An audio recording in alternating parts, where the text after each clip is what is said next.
تعالوا معايا اخدكم في فلوج يوم العرض. طبعا اليوم ده كان صيام، فطرت في بيتنا وبعدين نزلت علشان المكان ما كانش بيبقى قبل الساعة 8.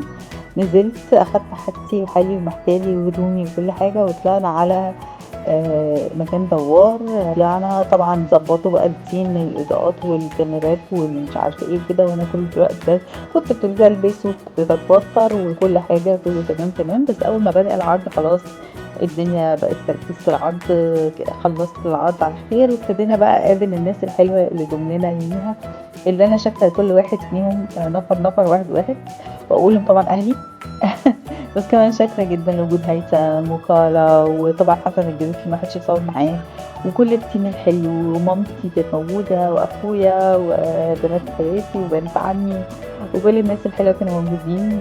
فرقوا معايا وجودهم طبعا. وانا كنت شاكره جدا حتى باين عليا في الصور وانا طالعه مع الناس، كنت مبسوطه قوي وفرحانه قوي وشاكره جدا لوجود كل الناس. عماله احضن في الناس اللي اعرفهم واللي ما اعرفش، كنت فرحانه. آه انا كنت فرحانه بالعرض، فرحانه ان انا عملته لان كنت بحلم بيه بقالي فتره كبيره، فكوني ان انا عملته واتحقق، شفت يعني بيتحقق كده في ارض الواقع، ده كان بالنسبه لي شيء سعيد. كل الناس طبعا انبسطت والمسابقه كان كويس برضه ساعدني.